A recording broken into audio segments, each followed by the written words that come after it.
अहो शर्ट खूप छान आहे. कधी घेतला? किती जुना आहे. थँक्यू. पण पगार नाही झाला ग. तोंड धुवत जावा. गजब बेइज्जती है. प्राजक्ता तू खूप शिकली आहेस ना. तुला एक प्रश्न विचारू? विचारा की. दिल्ली लांब आहे का चंद्र लांब आहे? दिल्ली. असं कसं? चंद्र तो बघा दिसतोय, दिल्ली दिसते काहीत ना. मी मेल्यावर तुम्ही दुसरं लग्न करणार ना. गप ग बाई, काय होत नसते तुला. मग तुम्ही माझे कपडे, माझे सँडल्स, माझ्या सगळ्या वस्तू तुम्ही तिला देणार? हे तुझा साईज वेगळा आहे, तिचा साईज वेगळा आहे.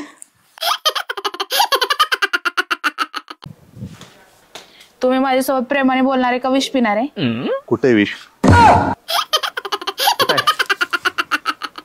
जी बायको नवऱ्याला छळत नाही तिला संसारातलं काही कळत नाही.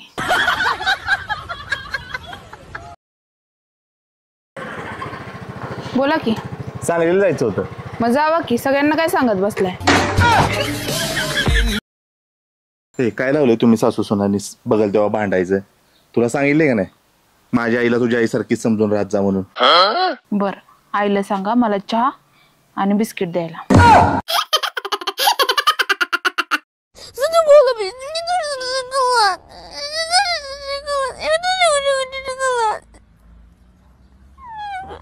नमस्कार सासूबाई. हा हॅलो, बोला जावई बापू. तुमच्या मुलीच्यात अवगुणच भरलेत, दुसरं काही नाही बघा. होय की हो, आम्हाला सगळं माहितीये हो, त्यामुळेच बिचारीला चांगला मुलगा मिळाला नाहीये. क्या इतना बुरा हूं मैं मां. आहो, सुख आणि शांती मधलं अंतर सांगा बरं. आपण दोघांनी लग्न केलं हे सुख आहे, आणि तू पुण्याला गेल्यावर जी मला मिळते ती शांती आहे. काय? परमानंद. आहो, या सुट्टीला आपण कुठे जायचं? जिथं शांतता असेल, प्रेम असेल, कुणाचं कुणाशी भांडण नसेल, अशा ठिकाणी जायचंय मला. असं शक्यच नाही. मी येणार म्हणजे येणारच. ऐक, बाहेर पाहुण्यांच्यात निघालो, तिथे गेल्यावर माझी सेवा तू केलीच पाहिजेस.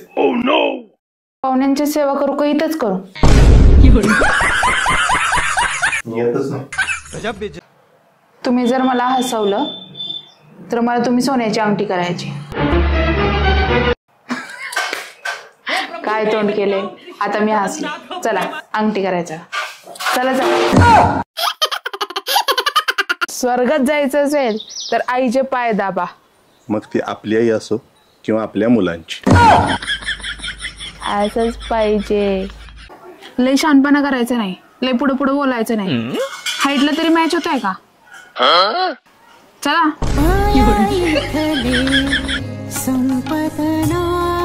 मित्रांनो, आयुष्यात काही गोष्टी हानिकारक असतात, पण त्या कराव्याच लागतात.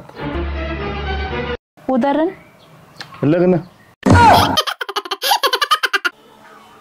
हा, हे कात्रीन कापून दे.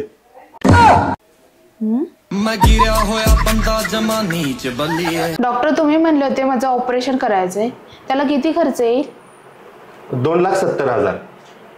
2,70,000? त्यात बुलेट येईल. अहो मला पण बुलेटच घ्यायची.